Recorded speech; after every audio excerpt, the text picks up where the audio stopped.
വയൽക്കാട് കൊടുത്ത ഒരു 7-ന്റെ പണി ഉണ്ടായിരുന്നു അക്ബറിനും അനീഷിനും. അത് മാറ്റാനായിട്ട് ലാലേട്ടൻ ഇപ്പോൾ ഒരു പുതിയൊരു അവസരം കൂടി കൊടുത്തിരിക്കുകയാണ്. രണ്ടുപേരും നന്നായി തന്നെ കളിച്ചു, പക്ഷേ ഒരാൾ മാത്രമാണ് വിജയിച്ചിരിക്കുന്നത്. നമുക്ക് വീഡിയോയിലേക്ക് പോകാം. ആദ്യമായിട്ട് കാണുന്ന പ്രേക്ഷകരാണെങ്കിൽ കൂടുതൽ ബിഗ് ബോസ് അപ്ഡേറ്റിനായിട്ട് തന്നെ ഈ പേജിൽ നിന്ന് ഫോളോ ചെയ്തോളൂ. ഇന്നത്തെ എപ്പിസോഡിൽ തുടക്കം തന്നെ ലാലേട്ടൻ അക്ബറിനെയും അനീഷിനെയും എഴുന്നേപ്പിച്ച് നിർത്തിയിട്ട് അവരോട് പറഞ്ഞു, നോമിനേഷൻ ചെയ്യാൻ പറ്റാത്തത് ഭയങ്കര സങ്കടമാണോ അനീഷിനോടും ക്യാപ്റ്റൻ ആവാൻ പറ്റാത്തതിൻ്റെ സങ്കടം ഉണ്ടോ എന്നുള്ളത് അക്ബറിനോടും ചോദിച്ചു. ഇത് എല്ലാം മാറ്റാൻ വേണ്ടിയിട്ട് ഞാൻ നിങ്ങൾക്കൊരു അവസരം തരാൻ പോവാണെന്ന്. അതിൽ അനീഷ് പറയുന്നത് വയൽക്കാട് തന്ന ഒരു 7-ന്റെ പണിയാണ്, ഞങ്ങൾ കഠിനമായി ശ്രമിച്ചു, വീക്ക്ലി ടാസ്കിൽ ഗംഭീരമായിട്ട് പെർഫോം ചെയ്യാനും കഠിനമായി ശ്രമിച്ചു, പക്ഷെ നടന്നില്ല, ഞങ്ങൾക്ക് ഒരു അവസരം തരുവാണെങ്കിൽ നന്നായിരുന്നു എന്നൊക്കെ പറഞ്ഞപ്പോൾ ലാലേട്ടൻ ഒരു അവസരം കൊടുത്തു. ആക്ടിവിറ്റി ഏരിയയിൽ ഒരു ടാസ്ക്കാണ് അവർക്ക് വേണ്ടിയിട്ട് ഒരുക്കി വെച്ചത്. ഓർമ്മ ശബ്ദങ്ങൾ എന്നാണ് ടാസ്കിൻ്റെ പേര്. ഇതിനു മുമ്പ് നമ്മൾ പലപ്പോഴും പല രീതിയിൽ ഈ ഒരു ടാസ്ക് ബിഗ് ബോസിൽ അരങ്ങേറിയിട്ടുണ്ട്. കൃത്യതയും ഏകാന്തതയും ഓർമ്മശക്തിയും ഒക്കെ വേണ്ട, സ്പീഡും എല്ലാം വേണ്ട ഒരു ടാസ്ക്കാണത്.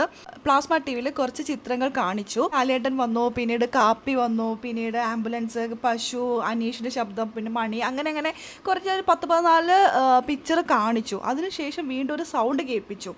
അതാണ് അവർക്ക് കൺഫ്യൂഷൻ ഉണ്ടായെന്ന് തോന്നുന്നു. ആദ്യം കാണിച്ചപ്പോൾ തന്നെ ഒരു മെമ്മറിയിൽ കയറ്റിയിട്ടുണ്ടാവും. അത് കഴിഞ്ഞിട്ട് പിന്നീട് വീണ്ടും ശബ്ദം കേൾപ്പിച്ചു.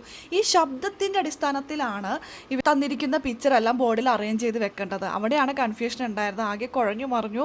അവസാനം 4 പിക്ചർ ശരിയാക്കിക്കൊണ്ട് അക്ബർ ടാസ്കിൽ വിജയിച്ചിരിക്കുകയാണ്. അതായത് അക്ബറിന് ഇനി ക്യാപ്റ്റൻസിയിൽ മത്സരിക്കാം. ക്യാപ്റ്റൻസിയിലുള്ള ഒരു അവസരം അക്ബർ തിരിച്ചു കിട്ടിയിരിക്കുകയാണ്. അതിൻ്റെ സന്തോഷത്തിൽ തുള്ളിച്ചാടുന്ന അക്ബറിനെയാണ് കണ്ടത്. എന്നാൽ ഒരു പക്ഷേ ക്യാപ്റ്റൻസിനേക്കാൾ കുറച്ചുകൂടി ബെറ്റർ നോമിനേഷൻ പവർ കിട്ടണതായിരുന്നു. പക്ഷേ അനീഷിന് നോമിനേഷൻ പവർ കിട്ടാത്തതുകൊണ്ട് സന്തോഷിക്കുന്ന ചിലരൊക്കെ ഉണ്ട് കേട്ടോ. അതാരും പറയുന്നുണ്ട് അനീഷിന് നോമിനേഷൻ പവർ കിട്ടാതിരിക്കുക നല്ലതെന്ന്. കാരണം അനീഷും ആര്യനും കൂടിയാണല്ലോ കൂടുതൽ വഴക്കുണ്ടാകുമ്പോൾ സ്വാഭാവികമായിട്ടും നോമിനേഷൻ ചെയ്യുമെന്ന് കരുതിയിട്ടായിരിക്കാം. പക്ഷേ അനീഷിനും ഈ നോമിനേഷൻ പവർ തിരിച്ച് കിട്ടാൻ വേണ്ടിയിട്ട് എന്തെങ്കിലുമൊക്കെ ഒരു ടാസ്ക് ഇനിയുള്ള ദിവസങ്ങളിൽ എപ്പോഴെങ്കിലും ബിഗ് ബോസ് കൊടുക്കുമായിരിക്കാം. അതെല്ലാം മനസ്സിലാക്കി തന്നെ അനീഷ് കളിക്കട്ടെ. എന്തായാലും ഇന്നത്തെ എപ്പിസോഡിൻ്റെ ഹൈലൈറ്റ് പാർട്ട് അല്ലെങ്കിൽ സ്റ്റാർട്ടിംഗ് പാർട്ട് എന്ന് പറയുന്നത് അനീഷിനും അക്ബറിനും കൊടുത്ത ഈ ഒരു പവർ 7-ന്റെ പണി അവർക്ക് തിരിച്ച് എടുക്കാൻ വേണ്ടിയിട്ടുള്ളതായിരുന്നു.